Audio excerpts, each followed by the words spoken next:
హల్లెలూయా. మన ప్రభువైన యేసుక్రీస్తు ఘనమైన నామానికి మహిమ కలుగును గాక. మత్తయి సువార్త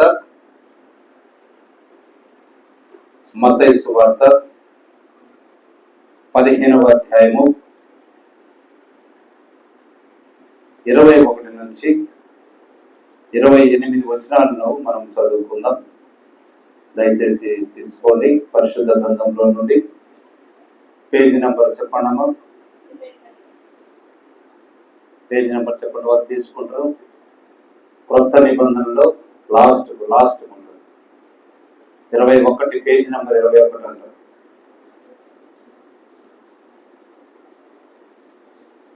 సరే చదవను.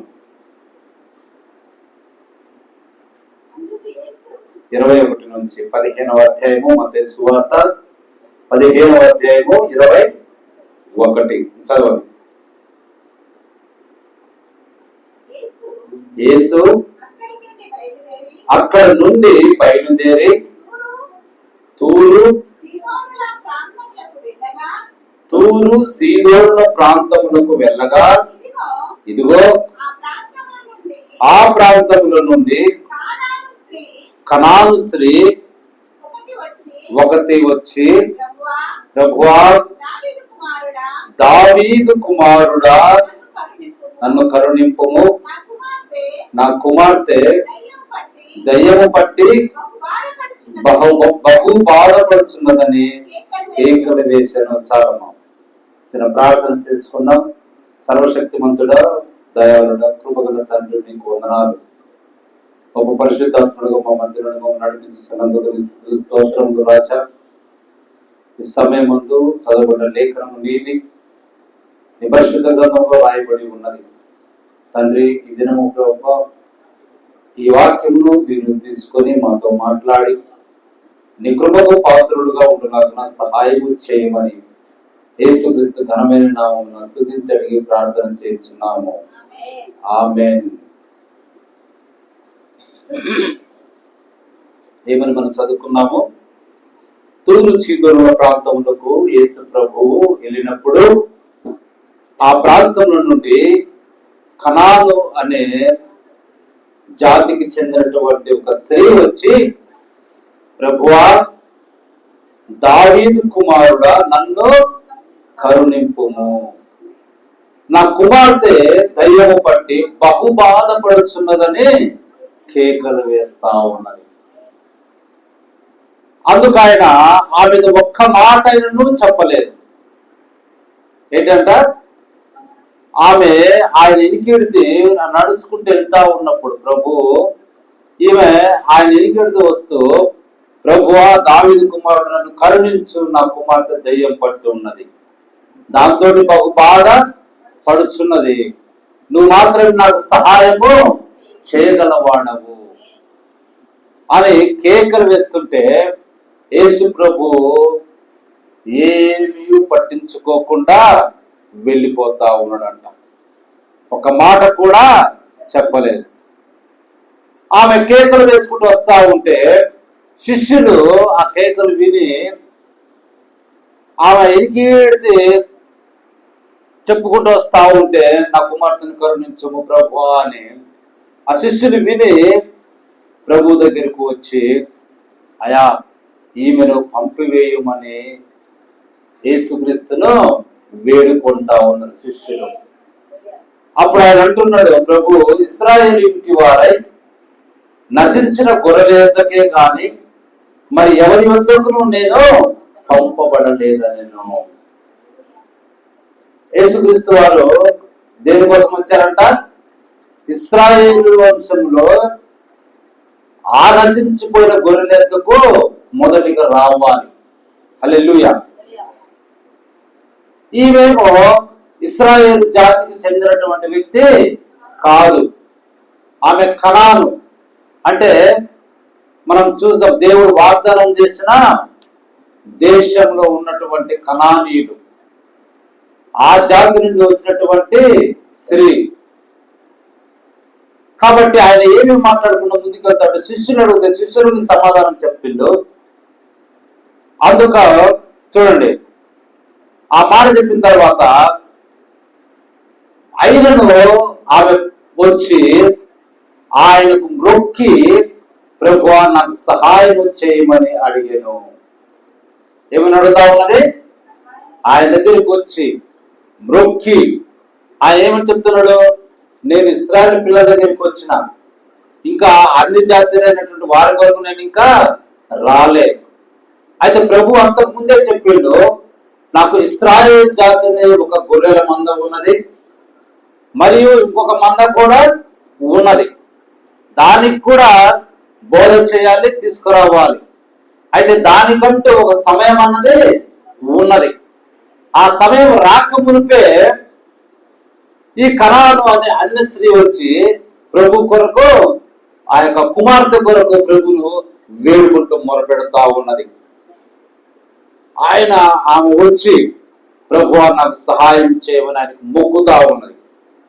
అప్పుడు ప్రభు ఆమె వైపు చూసి పిల్లల రొట్టె తీసుకొని కుక్క పిల్లలకు వేప యుక్తము కాదని చెప్పగా, నేను ఎవరికి వచ్చానని చెప్పాడు? ఎవరి కొరకు వచ్చానని చెప్పాడు?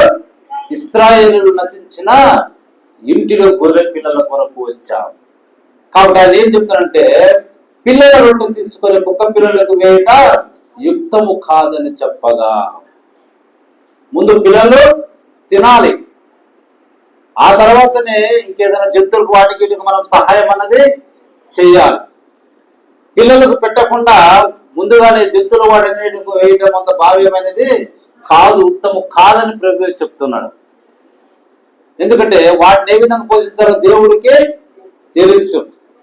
అప్పుడు అందులోని భావం ఏంటంటే, పిల్లలు ఇశ్రాయేలీయులు ఈ కనాను లేదా అన్ని జనులను ప్రభు ఏమని పోలుస్తున్నాడు? కుక్క పిల్లలు, కుక్కలు. ఏమంటున్నాడు? కుక్కలు, కుక్క పిల్లలతోటే పోలుస్తా ఉన్నాడు. ఎందుకంటే వారి పనులు అట్లా ఉంటాయి. మరి లోకమును ఎరగని దేవుని ఎరగని వారి పనులు ఎట్లుంటాయి? కుక్కలతోటి సమానంగా ఉంటుంది. అప్పుడు ఆమె అంటుంది, నిజమే ప్రభువా, నువ్వు చెప్పిన మాట పిల్లల రొట్టె తీసుకుని కుక్క పిల్లలకు వేయడం యుక్తము కాదు, అది నిజమే ప్రభువా. అయితే కుక్క పిల్లలు కూడా తమ యజమానుల బల్ల మీద నుండి పడ ముక్కలు తినును కదా అని చెప్పాను.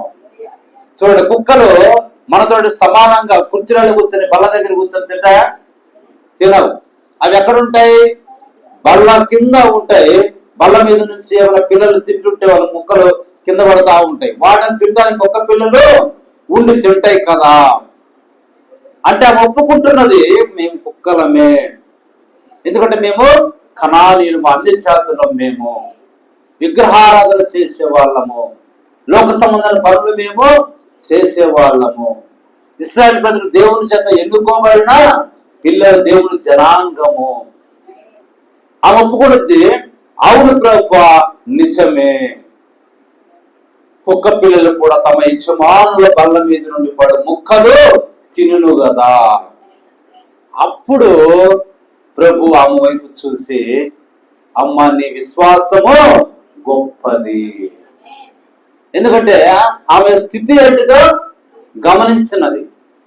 కాబట్టి తనను కుక్క పిల్లలతోటి భావించి పోల్చిన దానికి ఆమె ఒప్పుకున్నది, తనను తాను తగ్గించుకున్నది. నువ్వు చెప్పింది కరెక్టే ప్రభు, దానికే నేను అర్హుణ్ణి అని ఆమె ఒప్పుకున్నది. ఒప్పుకొని మీరు పడవేస్తేనే మేము తినేది. ఇప్పుడు మనము ఆహారం మనం తయారు చేసుకుంటాం, బాగా గమనించండి. పంటలు మనము పండిస్తాం, మానవులు. కుక్కలు ఏమైనా పండిస్తాయి? కాబట్టి పంట పండించిన వాడు తన పిల్లలకు మొదటిగా చూసుకుంటాడు, ఆ తర్వాతనే జంతువులకు చూస్తాడు. కాబట్టి ఆ విధంగా ఆమె తనను తను తగ్గించుకొని ఆ ముక్కలు పడితే ఆ ముక్కలు మేము తింటాము అన్నప్పుడు ఆమె ప్రభు చెప్తాడు, అమ్మ నీ విశ్వాసము గొప్పది. ఇప్పుడు మనకు బాగా గమనించాలి, మన విశ్వాసము గొప్పది కావాలంటే ఏం చేయాలి? ఇదిగో ఈ కనాను స్త్రీ చేసినట్టుగా చేయాలి. అంతే సింపుల్. వాక్యం క్లియర్ గా చెప్తుంది. అందుకే ఈ పాఠం మనకున్నది. అంటే మనము తగ్గించుకోవాలి. కాబట్టి భక్తులు పరిశుద్ధ గ్రంథంలో ఎన్నో రాసిన, అయ్యా నేను మట్టి పురుగు వంటి వాడిని, అసలు నరుడిని నువ్వు తలంచుకోవడానికి నరుడు ఏ పాటి వాడు, అవన్నీ ఏంటి? తమను తాను తగ్గించుకోవటం. మేము మట్టి పురుగులము, అందరూ కనబడి అంతలోనే మాయమయ్యే ఆవిరి వంటి వారు, త్రాసు మీద ధూళి వంటి వారు, పొద్దున వికసించే సాయంత్రం వాడిపోయే గడ్డి పువ్వు లాంటి మా బ్రతుకు. ఇవన్నీ ఏంటి? తగ్గించుకోవాలి. కాబట్టి మన విశ్వాసము గొప్పగా ఉండాలంటే మనం ఏం చేయాలి? తగ్గించుకోవాలి. ప్రభు మాటకు మనము లోబడాలి. ఆమేన్, హల్లెలూయా. అప్పుడు మన విశ్వాసం గొప్పది. నీవు కోరినట్టే నీకు అవునుగాక అని ఆమెతో చెప్పాను. అప్పుడు దేవుడు తన యొక్క వాగ్దానాన్ని ఇస్తా ఉన్నాడు, తన మాటను బయటికి ఇస్తా ఉన్నాడు. ఆమె ఏం కోరుకున్నది? నా కుమార్తెను స్వస్థపరచుము. హల్లెలూయా. దెయ్యము పట్టి బహుబాధ పడుచున్నది, నన్ను కరుణింపుము. అంటే ఆ దెయ్యాన్ని వెళ్ళ గుర్తుము అని ఆమె కోరుకుంటే, ఆమె ప్రభు అంటాడు, నీవు కోరినట్టే నీకు అవునుగాక అని ఆమెతో చెప్పాను. ఆ గడియలోనే ఆమె కుమార్తె స్వస్థత పొందెను. ఆమేన్, హల్లెలూయా. దేవుని నామమునకు మహిమ కలుగును గాక. ఒకసారి దేవుని నామానికి చప్పట్లు కొడదామా? ఆమేన్, హల్లెలూయా. ఎందుకంటే ఒక మాట, ఆ కుమార్తె ఎక్కడో ఇంటి దగ్గర పడుకొని ఉన్నది, వాళ్ళ అమ్మ మాత్రమే వచ్చి ఉన్నది. దేవుని మహిమ కలుగును గాక. ఇక్కడ బాగా గమనించాల్సింది, అసలు ఆయన పట్టించుకోకుండా వెళ్ళిపోతా ఉంటే కూడా ఆమె విడువక పట్టుదల కలిగి తన కార్యమును జరిగించుకునేంత వరకు ప్రభువుని ఆమె వదలలేదు. ప్రభు చెప్పిన మాటకు తను తగ్గించుకొని అది కరెక్ట్ అని ఆమె ఏం చేస్తుంది? ఒప్పుకున్నది. దేవుని మహిమ కలుగును గాక. కాబట్టి వీడని పట్టుదల అని ప్రవక్త మెసేజ్ చెప్తూ, చూడండి, నేను వీడని పట్టుదల అని పిలవలనని అనుకొనొచ్చున్నా. కేవలం ఒక్క మాట ప్రభు చెప్పాడు. ఆ కేవలం ఒక్క మాట కొరకు ఆమె ఏం చేసింది? వీడని పట్టుదల. నీ కొరకు నేను వచ్చింది మా పిల్లల కొరకు వచ్చిన, నువ్వు కేకలు పెడుతున్నావేంటి అని అన్నగానే ఆమె, అదే మనమైతే నువ్వు కాకపోతే ఇంకా 10 మంది ఉండేవాళ్ళం అనుకునేవాళ్ళం. కానీ ఆమె ఆ విధంగా అనుకోలే. వీడని పట్టుదల. హల్లెలూయా. ఇప్పుడు చూడండి, వీడని పట్టుదల. మనం ఇప్పుడు ఈ మాటను ఎరిగి ఉన్నాం. దాని అర్థము విడవకుండా సాధించుకొనుట, విడవకుండా పట్టుదల కలిగి ఉండుట. మరి మీరు చేయు కార్యములలో విడవకుండా పట్టు వదలకుండా చేసినట్లయితే మీకు విజయం అన్నది దొరుకుతుందండి. ఒక కార్యమును చేయించున్నప్పుడు ఆ గురిలో మీరు పట్టు విడవక ఉండవలేను. అది మనం ఏదైనా పని చేస్తుందంటే ఆ గురిలో పట్టు వదలక ఉంటే దాని ఫలం అన్నది మనం తప్పకుండా చూస్తాం. దేవుని మహిమ కలుగును గాక. మరియు ఈ కాలం అంతటా మానవుడు వారు దేనిని పొందుటకు ప్రయత్నించుచున్నారో మరి దానిపై విశ్వాసము గలవారై వీడని పట్టుదలను వారు కలిగి ఉండవలేను.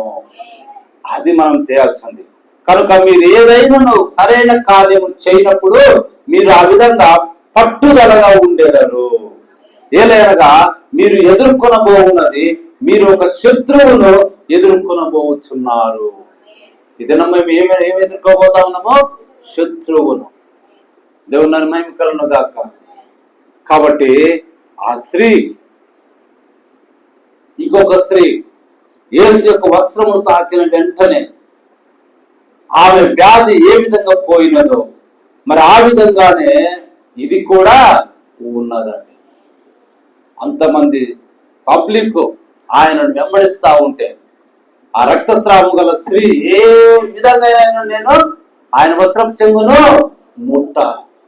అయ్యో, ఇంతమంది ఉన్నారే, ఇంతమంది మగవాళ్ళు ఉన్నారే, ఇంతమంది పిల్లలు ఉన్నారు, ఇంతమంది పెద్దవాళ్ళు ఉన్నారు, ఆడవాళ్ళు ఉన్నారే, ఎట్లా నేను వెళ్తా? కానీ ఆమె ఏమనుకున్నది? వీడని పట్టుదలగా ఉన్నది. ఆమె ఎలా వెళ్ళిందో మొత్తం మీద జన సమూహం అని రాయబడి ఉన్నది. అక్కడ పేతురుని అడుగుతా ఉన్నాడు, నన్ను ఎవరో ముట్టారు, నా ప్రభావం నాలో నుండి పోయిందని ప్రభు చెప్తే అప్పుడు పేతురు అంటున్నాయి, ఇంతమంది నీ మీద పడుతున్నారు, ఎవరు ముట్టారని ఎట్లా చెప్తాం? కానీ ఆమె ఏం చేసింది? వీడని పట్టుదల. హల్లెలూయా. ఆ వీడని పట్టుదల ఆమెకి ఏం చేసింది? కార్యము జరిగే విధమైన ఫలం అన్నది ఆమె పొందుకున్నది. ఈ కనాను స్త్రీ కూడా వీడని పట్టుదలతో ఉన్నప్పుడు ఆమె ఏమైతే కోరుకున్నదో ఆ ఫలాన్ని పొందుకున్నది. ఆమేన్. హల్లెలూయా. కాబట్టి ఆమె ఆయన వద్దకు చేరు వరకు వీడని పట్టుదలలో ఉండెను. అయితే దానితో ఆ కార్యం ముగిసినది.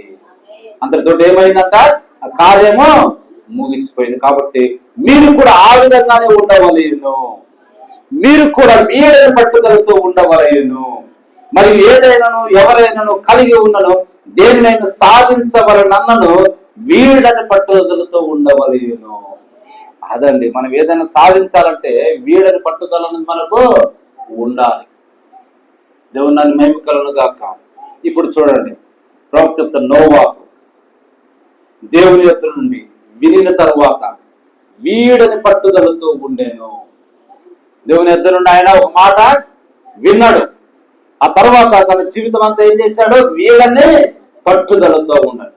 ఒక ఓడను కట్టుమని దేవుని యొక్క వాక్యము అతనికి ఆజ్ఞాపించుటను అతను వినగానే మరి అతడు ఓడను కట్టుటకు ప్రారంభించాను. దాని నిమిత్తమై ఎవరెన్ని మాటలు మాట్లాడినను దాని గురించి ఎవరేమి అనుకున్నప్పటికీ దేవుడు అతడికి చెప్పిన కార్యమందే నోవాహు తన దృష్టిని కేంద్రీకరించి ఆ పనిని పట్టుదలతో చేసి ముగించెను. ఆమేన్. హల్లెలూయా. చూడండి, అవన్నీ మనకు పాఠము, ఇవన్నీ మనకు సాదృశ్యాలు. ఎన్నో కథలు ఉన్నాయి అందులో, ఎన్నో కార్యములు, ఎన్నెన్నో విధాలుగా మన వాక్యాన్ని పోల్చుకోవచ్చు. దేవుని మహిమకలను గాక. చూడండి, అప్పుడున్న ప్రజలు భలే, ఈ ముసలివాడు ఆ వారకథ భలే ఉన్నదని ఎగతాళి చేస్తుండొచ్చు. ఏం చెప్తాడు? వర్షము వస్తుంది, వాన వస్తుంది, కాబట్టి నేను ఈ ఓడను కడుతున్నా, మీరు కూడా ఈ ఓడలోనికి రండి. ఇంచుమించు 120 సంవత్సరములు ఆయన ప్రకటించినట్టుగా పరిశుద్ధ గ్రంథంలో మనం చూస్తాం. కానీ ప్రజలు ఏమనుకుంటారు? భలే ఈ ముసలివాడు వానకథ భలే ఉంది రా, ఎల్లప్పుడూ అసలు మనం ఇంతవరకు వర్షం అన్నదే చూడలే. ఎందుకంటే అప్పటి వరకు ఆకాశం నుండి వర్షం అన్నది పడలే. అదొక వింతైన కార్యం. ఒకవేళ వారెవరైనా పరిహాసం చేసి ఉండవచ్చు. ఈ ముసలివాడు పైన ఆ ఎండలో చాలా సేపు అలాగే పని చేయించున్నాడు. అతడికి ఏదైనా మతి చలించినదేమో అని వారు అనుకుండవచ్చు. ఓడను కడుతూ ఎండకు నిలబడి పైన ఉన్నప్పుడు వీడికి మతి చలించి ఈ విధంగా చెప్తున్నాడేమో అనుకొని ఉండొచ్చు. అయినా కూడా నోవాహు తన పనిని ఆపలేదు. ఆమేన్. హల్లెలూయా. ఆ మాటలను అసలు అతను తన చెవిలో కూడా పడనీయలేదు. దేవుడు తనకు ఏదైతే చెప్పానో దానిని మాత్రమే చెవియొగ్గెను. వర్షము కురియబోవచ్చున్నది, ఒక ఓడను కట్టుము, మరి దాన్ని చేయటలో అతడు వీడని పట్టుదలను కలిగి ఉండెను. హల్లెలూయా. కాబట్టి అట్లా మనం పని చేయాలని వీడని పట్టుదల, విశ్వాసంలో వీడని పట్టుదల మనము ఉండాలి. ఇప్పుడు చూడండి, ఇంకొక వ్యక్తిని, మోసే వీడని పట్టుదలతో ఉండెను. ముందు అతడు వెనుదిరిగి పారిపోయిన పిరికివానిగా ఉన్నాడు. ఫస్ట్ ఏం చేశాడు? ఇజ్రాయెల్ని విడిపిద్దామని అనుకున్నాడు. కానీ ఒక ఐగుప్తుని ఎప్పుడైతే చంపాడో, ఆ యొక్క హత్య ఈయన మీద ఎప్పుడైతే మోపబడుతుందని తెలుసుకున్నాడో భయంతో ఏం చేశాడు? పారిపోయాడు. అతడు మంచి విద్యావంతుడిగా ఉన్నాడు ఐగుప్తులో ఉన్నప్పుడు. మరి అతడు ఐగుప్తు వారికి కూడా జ్ఞానం బోధించగలడు. అతను చాలా మేధా సంపన్నుడై ఉన్నాడు మోషే. అయినప్పటికీ తన కార్యములో ఓడిపోయాను. తర్వాత అతనికి ఇచ్చిన విద్యను తనలో ఇముడ్చుకొనుటకు అతనికి 40 సంవత్సరములు పట్టింది. 40 సంవత్సరాలు ఎక్కడ పెరిగాడు? ఫరో దగ్గరనే పెరిగాడు. ఐగుప్తులో ఫరో ఇంటిలో అతను పెరిగాడు. ఆ జ్ఞానం అంతా అతను నేర్చుకున్నాడు. ఇప్పుడు చూడండి, మీరు గమనించవలనన్నా నేను మిమ్మల్ని కోరుచున్నా. ఒక దినమున అతడు పిరికివాడుగా పరిగెత్తెను, మరియు తదుపరి దినమున అతడు సమూలముగా మార్పు కలిగిన వాడిగా ఉండెను. హల్లెలూయా. అతడు ఐగుప్తుని విడిచి వచ్చు సమయమందు ఆ జనులను విడిపించుటకై సమస్త సైన్యము మోసే వశములోనే ఉంది. ఐగుప్తు విడిచి రాకమునుపు ఫరో తర్వాత ఫరో అంతటి వాడు, ఎందుకంటే ఫరో కుమార్తె యొక్క కుమారుడుగా పెంచబడ్డాడు. సైన్యం అంతా మోసే గుప్పిట్లో ఉన్నది. అయితే అతను ఓడిపోయాను. మరి మోసే పరిగెత్తిపోయి ఒక చక్కటి కూసు దేశపు స్త్రీని వివాహం చేసుకొనెను. పారిపోయి ఏదో దేశానికి ఏం చేశాడు? ఒక కూసు దేశపు స్త్రీని వివాహం చేసుకొని మరి అప్పుడే అక్కడ స్థిరపడి గెర్షోము అను కుమారుణ్ణి కన్నాడు. ఆ తర్వాత ఇంకొక కుమారుణ్ణి కని మరియు తన మామైన ఇత్తో యొక్క మందను సమస్తమునకు వారసుడవులాగున మోషే అక్కడ ఉన్నాడు, గొర్రెలు కాచుకుంటూ ఉన్నాడు. అతడు తన జనుల యొక్క బాధను మర్చిపోయి చాలా కాలమైంది. ఐగుప్తులో ఇశ్రాయేలు జనులను అతను మర్చిపోయి ఎన్ని సంవత్సరాలు మించుమించుగా మళ్ళీ 40 సంవత్సరంలో అయింది. ఆ గొర్రెలు కాసుకుంటూ వాళ్ళ మామ దగ్గర అక్కడ 40 సంవత్సరాల వయసులో ఐగుప్తు నుంచి పారిపోయాడు. మళ్ళీ 40 సంవత్సరంలో పెళ్లి చేసుకుని పిల్లలు కానీ గొర్రెలు మేపుకుంటూనే ఉన్నాడు. అప్పుడు ఎన్ని సంవత్సరాలు అయినాయి? 80 సంవత్సరం. అయితే ఆ అరణ్యములో అతను ఉపయోగించుటకు ముందు ఆ ఐగుప్తు జ్ఞానమును అతనిలో నుండి తీసివేయుటకు దేవునికి 40 సంవత్సరములు పట్టెను. మరి కొన్ని సమయముల్లో మీరు కూడా నింపబడుటకు ముందు మిమ్మల్ని మీరు ఖాళీ చేసుకొనవలెను. చూడండి, మన పరిశుద్ధాత్మతో నింపబడాలంటే ముందు మనలో ఉన్నటువంటి చెత్తనంతటిని ఖాళీ చేసుకోవాలి. అదంతా మర్చిపోయింది. అక్కడ ఏం జరిగిందంతా మర్చిపోవడానికి 40 సంవత్సరంలో ప్రభువు ఆ విధంగా ఆగి ఉన్నాడు. అప్పటి వరకు ఆయనను ఉపయోగించుకోలే. 40 సంవత్సరాల వయసులో ఇశ్రాయేలును విడిపించాలని ముందుకు వచ్చాడు. మరి అప్పటి నుంచి దేవుడు పట్టుకొని ఉండొచ్చు కదా, కానీ అప్పటి నుంచి దేవుడు అతన్ని పట్టుకోలే. అతడు ఇశ్రాయేలు పిల్లల్ని విడిపించడానికే పుట్టినవాడుగా మనం చూస్తా ఉన్నాం. కానీ ఆ సమయము ఎన్ని సంవత్సరాలైంది? 80 సంవత్సరములు. హల్లెలూయా. దేవుని నన్ను మహిమకలను గాక. అయితే ఒక దినమున అతను అరణ్యమునకు వెనకగల ఆ ప్రక్కన ఆ యొక్క వెలుచుండగా మార్గమున అతడు మండుచున్న ఒక పొదను చూశాను. ఆ మండుచున్నను ఆ పొద ఆకులు కాలుట లేదు. అప్పుడు ఈ వింత ఏంటో చూద్దామని దగ్గరికి వెళ్తుంటే నీ పాదములు నీ చెప్పులు విడుము. ఏం స్వరం వినబడుతున్నది? నీ పాదములు నీ చెప్పులు విడుము. ఏలేగా నువ్వు నిలుచున్న స్థలం పరిశుద్ధ ప్రదేశము. హల్లెలూయా. దేవుని మహిమకలను గాక. చూడండి, ఇంకొక దినమున అతడు ఐగుప్తుని విడిచినప్పుడు జనులను విడిపించుటకు మరియు దేవుని యొక్క స్వరమును వినినప్పుడు మనము వింతగా వ్యవహరించుదుము. దేవుని యొక్క స్వరం వినినప్పుడు మనం ఏం చేస్తామంట? వింతగా వ్యవహరిస్తాం. వింత కార్యములు చేయుదుము, మరియు అసాధారణమైన కార్యములు చేయలాగున మనము చేయుదుము.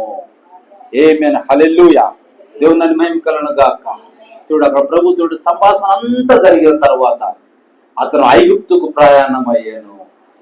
దారిలో తన భార్యను తన కుమారుణ్ణి ఆ యొక్క గాడిద మీద కూర్చోబెట్టుకొని ఒక వంకర టింకర కర్ర తన చేతిలో నుంచుకొని కన్నులు పైకెత్తి దేవుణ్ణి స్తోత్రము చేస్తూ ప్రయాణము సాగిస్తా ఉన్నాడు. తన మామ ఇంటి నుంచి ఎక్కడికి? ఐగుప్తుకు. అప్పుడు చూడండి, మనం ఒక నాటకం లాగా భావించుకుందాం. కొంతమంది ప్రజలు చూశారు, మోషే నువ్వు ఎక్కడికి వెళ్ళొచ్చున్నావు? ఎక్కడికి వెళ్తున్నాడు? ఈయన ఒంటి మీద తన భార్యని పిల్లల్ని ఎక్కించుకొని వంకర టింకర కర్ర పట్టుకొని ప్రయాణము సాగిస్తా ఉంటే చూసే వాళ్ళు ఏమంటారు? మోసే నువ్వు ఎక్కడికి వెళ్ళుచున్నావు? అప్పటికి అతను దేవుడి స్వరమును విని ఉన్నాడు, దేవుని నుండి వాగ్దానములను పొందుకున్నాడు, దేవుని నుండి వింతైన కార్యములు 2 కార్యములను ఆయన పొందుకున్నాడు. హల్లెలూయా. అప్పుడు అంటున్నాడు, ఐగుప్తును జయించుటకు మేము వెళ్ళుచున్నాము. దేనికోసం వెళుతున్నాడట?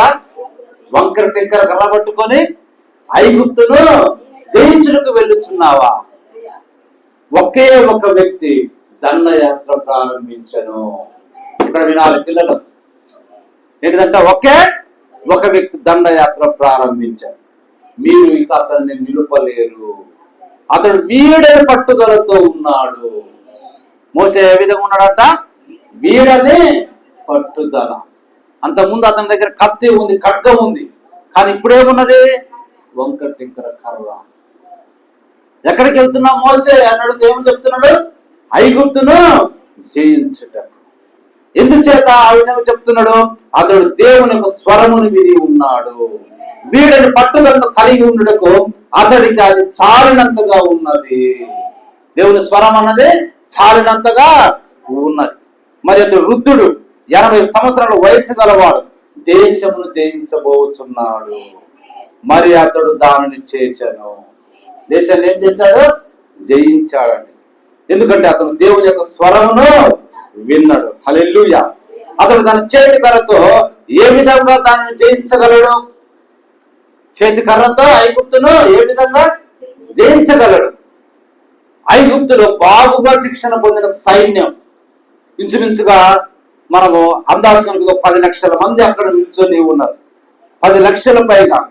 ఆ దినములలో వారు ప్రపంచం అంతటిని జయించి ఉన్నారు. ఐగుప్తు అప్పుడు అంతటినీ పరిపాలన చేస్తున్నది. మరొచ్చట ఒక వృద్ధుడు వెళ్ళుచున్నాడు, 80 సంవత్సరాల వయస్సు గలవాడు, భార్యను గాడిదపై కూర్చొని ఒక చేతులు ఒక కర్రతో పెద్ద దేశమును జయించుటకు బయలుదేరుచున్నాడు. ఆమేన్. హల్లెలూయా. దేవుని మహిమ కలుగును గాక. హల్లెలూయా. ఓ ఇప్పుడు చూడండి, జనులు అతన్ని ఒక వెర్రివానిగా తలంచుకొని ఉండొచ్చు. జనులు, అరే ఐగుప్తును జయించడానికి వెళ్ళుచున్నావా? అక్కడ ఎంత సైన్యం ఉన్నదో నీకు తెలుసా? నువ్వెంత వెర్రివాడ. నీ దగ్గర ఏమున్నది? వంకర టింకర కర్ర. ఒక వెర్రివానిగా తలంచుకొని ఉండవచ్చు. అయితే మీరు దేవుని యొక్క స్వరమును వినినప్పుడు, దేవుని యొక్క మాటను మీరు వినినప్పుడు, మీరు లోకమున ఒక వింతగా ఉండేదరని మీరు ఎరుగుదురా. ఇప్పుడు మోషే లోకానికి ఒక వింతగా ఉన్నాడు, ప్రజలకు ఒక వింతగా ఉన్నాడు. అట్లనే సంఘం కూడా దేవుని యొక్క స్వరం వినినప్పుడు దాని ప్రకారం చేస్తూ ఉంటే లోకానికి ఏ విధంగా ఉన్నా మనం క్రైస్తవులము వింతగా కనపడుతున్నాం. దేవుని మహిమ కలుగును గాక. హల్లెలూయా. ఇప్పుడు చూడండి, అయితే మీరు గనక స్వరమును విని ఎడల మరి మీరేం చేస్తున్నారో మీరు ఎరుగుదురు. ఇంకా ఎవరంతగా ఎగతాలు చేసినా, ఎవరంతగా ఏదన్నా దేవుని స్వరాన్ని మనం విన్నాం కాబట్టి దాని యొక్క శక్తి ఏమిటో మనము ఎరిగి దాని ప్రకారమే మనము చేస్తామండి. హల్లెలూయా. మరి మోసను ఇక ఏది నిలపజాలదు. అతడు తన మార్గంని వెళ్ళుచున్నాడు. అతడు వీడని పట్టుదలతో ముందుకు కొనసాగిపోతున్నాడు. ఫరోకు ఎదురుగా ఎదుర్కొనుటకై అతడు ఫరోకు ఎదురుగా నిలబడి కర్రను కింద వేయగా అది సర్పమాయను. తర్వాత ఏం చేశాడు? ఫరో దగ్గరికి వెళ్ళి ఫరో ఎదురుగా నిలబడి తన చేతిలో ఉన్నటువంటి కర్రను కింద పడవేయగా అది సర్పమై. మరి ఫరో మాంత్రికులు వచ్చి వారు కూడా అదే కార్యమును చేసేది. ఫరో యొక్క మాంత్రికులు వచ్చి ఏం చేశారు? వాళ్ళ కర్రలు కింద పడేస్తారు రెండింటిను. ఆ రెండు కూడా ఏమైనాయి? సర్పములై. మరప్పుడు మోసే పిరికి వాని వల్ల పరిగెత్తి వెళ్ళిపోలేదు.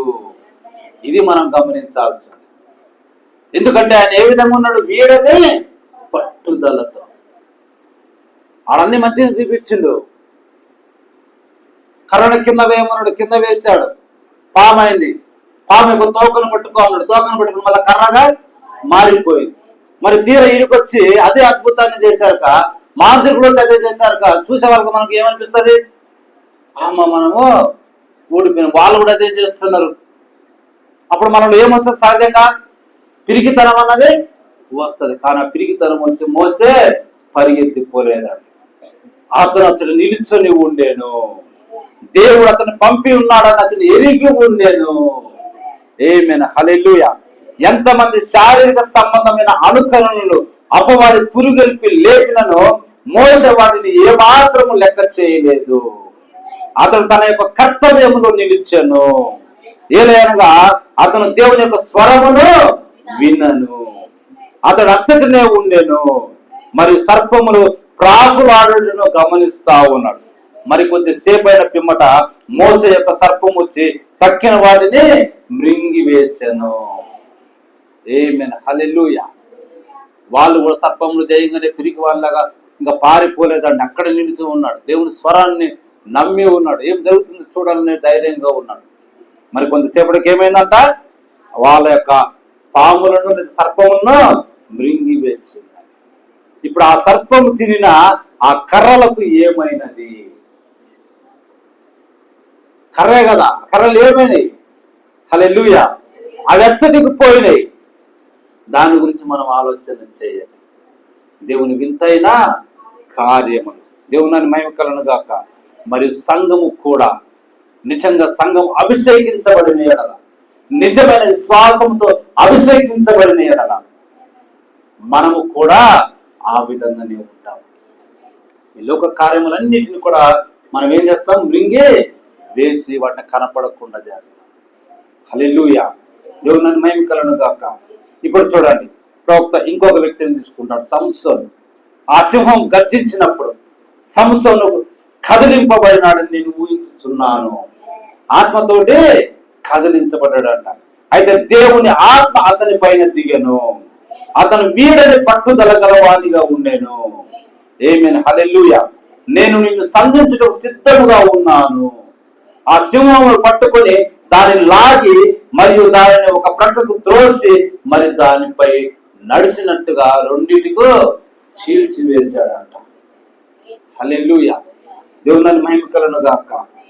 మరి పెంతెకొస్తు దినాన చూడండి, పెంతెకొస్తు దినాన ఆ విధముగానే జరిగి ఉన్నది. పెంతెకొస్తు దినాన సంఘం పైకి ఆశీర్వాదమైన దేవుని వాక్యమైన వడంబడిక మన హృదయంలో ఉన్నంత వరకు, మనము దాన్ని స్మరించు వరకు జీవించు దేవుని యొక్క సంఘమును ఏ కార్యము బాధించదండి. సంసోను దారిలో వస్తుంటే ఆ యొక్క సింహం బాధించడానికి ప్రయత్నం చేసింది, కానీ దేవుని ఆత్మతను నింపబడి దాన్ని చంపినట్టుగా మనం చూస్తా ఉన్నాం. హల్లెలూయా. మరి అదే విధంగా పెంతెకొస్తు యొక్క ఆశీర్వాదములు దేవుడు మనతో ఉన్నట్లయితే మనము కూడా ఏ విధంగా ఉంటామంట, మనకు అడ్డం వచ్చే ఏ కార్యములు కూడా మనల్ని బాధించవండి. హల్లెలూయా. ఎందుకంటే నేను చేయు క్రియలు మీరును చేతురు అని ప్రభు మనకు తెలిపాడు. నాలోనున్న జీవం మీలోనూ ఉన్నది. తండ్రి నన్ను పంపిన విధంగానే నేను మిమ్మల్ని కూడా పంపించుచున్నాను. మాటలన్నీ ప్రభు చెప్పినాయి. ఆయనను పంపిన తండ్రి అతని లోనికి వచ్చాను. క్రీస్తులోనికి ఎవరు వచ్చారు? తండ్రి ఉన్నాడు. కాబట్టి ప్రభు, నేను ఒంటరిగా లేను, నా తండ్రి నాలో ఉండి కార్యములు చేయించున్నాడు. దేవుని మహిమ కలుగును గాక. మనిషిని పంపు యేసు ఆ వ్యక్తిలోనికి వచ్చును. ఇప్పుడు ప్రభు మనం చెప్తాడు, మిమ్మల్ని నేను లోకంలోనికి పంపుచున్నా. మరి పంపుచున్నప్పుడు ఎవరు మనలో ఉంటారో? యేసు ప్రభు పరిశుద్ధాత్ముడిగా ఉన్నాడు. హల్లెలూయా. అదే చెప్తాను, మనిషిని పంపు యేసు ఆ వ్యక్తిలోనికి వచ్చును. ఆ యేసు అనేది ఒక వ్యక్తి కాదు, అది ఒక పేరు. అది యేసు కాదు, కానీ అది దేవుడై ఉన్నాడు. ఏదో ఒక మనిషి యేసు నీలోనికి రావటమో కాదండి, అదేంటిదంట? దేవుడు నీలోనికి వచ్చుట. ఆమేన్, హల్లెలూయా. తండ్రి నన్ను పంపినట్టు నేను మిమ్మల్ని పంపుచున్నాను. ఇదిగో నేను ఎల్లప్పుడూ మీతో కూడా ఉన్నాను, యుగ సమాప్తి వరకు ఉన్నాను. మరియు నేను చేయు క్రియలు మీరు చేసేదరు. ఇంకొద్ది కాలమైన పిదప లోకం నన్ను చూడదు, కానీ మరి మీరు నన్ను చూతురు. చూడండి, ఇవన్నీ ప్రభు చెప్పిన మాట. కాబట్టి విశ్వాసి నన్ను చూచును. లోకం చూడదు, కానీ మీరు నన్ను చూతురు అంటే దాని అర్థం ఏంటిది? విశ్వాసి నన్ను చూచు. మన విశ్వాసం ఉంటే దేవుని కార్యమును మనము చూస్తాం, దేవుని ఆత్మను మనము చూస్తామంట. అంటే ఆ ఆత్మను మనము అనుభవిస్తాం. దేవుని నన్ను మహిమ కలుగును గాక. ఏలైనా నేను మీతో కూడా ఉండును, మీలో ఉండేదను, యుగ సమాప్తి వరకు ఉండేదను అని యేసుక్రీస్తు చెప్పాను. హల్లెలూయా. కాబట్టి దేవుని యొక్క ఆత్మ యొక్క ప్రసన్నత చుట్టూ ఉన్నదని నేను స్మరించే వరకు మనకు కార్యములు సంభవిస్తూనే ఉంటాయండి. హల్లెలూయా. మరియు దాన్ని నమ్ము జనులను మనం ఈ దినము చూస్తా ఉన్నాం. కాబట్టి ప్రజలు దేవుని యొక్క నామమును స్తుతి స్తోత్రములను ఫలింపజేయుచున్నారు. హల్లెలూయా. దేవుని మహిమ కలుగును గాక. కాబట్టి సంఘముగా మనం ఈ దినము చేయాల్సిన పని ఏంటంటే, మనము చంద్రుడి వైపు చూసు ప్రతిసారి అది చంద్రుడు ప్రకాశించడం కాదు, కానీ ఏంటంట, చంద్రుడి వైపు మనం చూస్తాం. బాగా వెన్నెల చాలా బాగుంది ఈ దినము అని మనము అనుకుంటాం, కానీ నిజానికి అది చంద్రుడు ప్రకాశించుట కాదండి. హల్లెలూయా. సూర్యుడు చంద్రుడిపై ప్రకాశించుచున్నది. ఏం చేస్తుందంట? సూర్యుని కిరణాలు చంద్రుడిపై పడతాయి. అప్పుడు ఆ చంద్రుడి నుంచి ఆ కిరణాలు వెలుగుగా మనకు వస్తాయండి. హల్లెలూయా. అంతేగాని చంద్రుడికి స్వయంగా ప్రకాశించేటువంటి శక్తి లేదు. హల్లెలూయా. అది సహజంగా విశ్వంలో ఉన్నటువంటి రూలు అది. కనుక నేను చంద్రుడిని నిన్ను ప్రకాశింపజేయు కార్యమేది అని అడిగిన ఎడల, నువ్వు ఆ విధంగా ప్రకాశిస్తున్నావు, ఎలా ప్రకాశిస్తున్నావు అని మన చంద్రుడిని అడిగితే, అప్పుడు చంద్రుడు చెప్తాడంట, ప్రకాశించినది నేను కాదు. ఎందుకంటే అది నక్షత్రము కాదని. నక్షత్రానికి స్వయంగా ప్రకాశించే అది ఉంటుంది, దానికి కూడా సూర్యుని వెలుగు పడుతుంటుంది. అప్పుడు చంద్రుడు చెప్తాడంట, ప్రకాశించినది నేను కాదు, ఏదో నాపై ప్రకాశించుచున్నది. హల్లెలూయా. సూర్యుడు లేనప్పుడు నేను ఆ వెలుగును ప్రకాశింపజేయుచుండవలెను. దాని పని ఏంటిదంట? సూర్యుడు లేనప్పుడు పొద్దుకిన తర్వాత చంద్రుడు పైకి వస్తా ఉంటాడు. అంటే సూర్యుని యొక్క కాంతిని తీసుకొని ఆ వెలుగును మనకు ఇస్తుంటుంది. మరి సంఘము చంద్రుడికి ఒక ఉదాహరణగా ఉన్నది. సంఘము చంద్రుడికి ఒక మాదిరిగా ఉన్నది. దేవుని కుమారుడు అనే క్రీస్తు లేనప్పుడు, ఈ సూర్యుడు లేనప్పుడు, దేవుని కుమారుడు యేసు అనే వెలుగు లేనప్పుడు, మరియు ఆ వెలుగును ప్రతిబింబింపజేయవలెను. సంఘం ఏం చేస్తున్నదంట? ఆ వెలుగు యొక్క ప్రతిబింబాన్ని మనము వెలుగు చేస్తా ఉన్నాం. కాబట్టి మనల్ని కూడా ప్రభు చెప్తుంటే, మీరు లోకమునకు వెలుగై ఉన్నారు, నేను లోకమునకు వెలుగై ఉన్నాను ఆయన చెప్పుకున్నాడు. ఆయన శరీరధారికి ఈ దినము లేడు, ఆత్మ రూపంలో ఆయన ఉన్నాడు. ఆయన శరీరధారిగా అంటే మహిమ గల శరీరముతోటి ఎక్కడ ఉన్నాడు? పరలోకము సింహాసనం నందు కూర్చుని ఉన్నాడు. కాబట్టి ఆ బాధ్యతను ఇప్పుడు ఎవరు మోస్తున్నారు? సంఘము మోస్తున్నది. ఆ సువార్త భారమును ఎవరు మోస్తున్నారు? ఆ సువార్త అంటే ఏంటిది? వెలుగు. ఆమేన్. హల్లెలూయా. కాబట్టి దేవుని కుమారుడు లేనప్పుడు మనం ఆ వెలుగును ప్రతిబింబింపజేయవలెను. ఏలైనగా మనము దేవుని కుమారులము మరియు కుమార్తెలుగా ఉన్నాము. మనము కొంచెము వెలుగుగా ఉన్నాము. సూర్యుడి వెలుగును ప్రకాశించజేయనట్లుగా మనము కూడా అదే రీతిగా వెలుగును ప్రతిబింబించవలెను. అదండి, మనం ఎట్లా ఉన్నామంట? కొంచెము వెలుతురుగా ఉన్నాం. దేవుని మహిమ కలుగును గాక. అది జనులు కాదు గాని జనులనున్న దేవుడు. మనము వెలుగు స్వయంగా ప్రకాశించలేము, కానీ మనలో ఉన్న దేవుడు మనలో నుండి వెలుగును ప్రకాశింపజేస్తా ఉన్నారు. హల్లెలూయా. కాబట్టి దేవుని యొక్క ప్రతిబింబాన్ని మనం ప్రజలు చూపే విధంగా ఉండాలి. దేవుని వాక్యము మనలో నుండి బయటికి కనిపించే విధంగా ఉండాలి. కాబట్టి పౌలు భక్తుడు, మీరు చదవబడుతున్న పత్రికలు మిమ్మల్ని చూసే వాక్యమును వారు చదువుతూ ఉంటారంట, బైబిల్ వారు నేర్చుకుంటా ఉంటారంట. మన ప్రవర్తన, మన యొక్క ప్రతి కార్యమును ప్రజలు గమనిస్తూ ఉంటారు. ప్రభు మన నుండి బయటికి కనపడాలి, అదే మన జీవితం అయి ఉండాలి. హల్లెలూయా. కాబట్టి ఇటు మాటలతో ప్రభు మనల్ని ఆదరించును గాక. దేవుడు తన పరిశుద్ధ వాక్యం దీవించును గాక. దేవుడు మనలందరినీ దీవించును గాక. తలలు ముట్టి చిన్న ప్రార్థన చేసుకుందాం.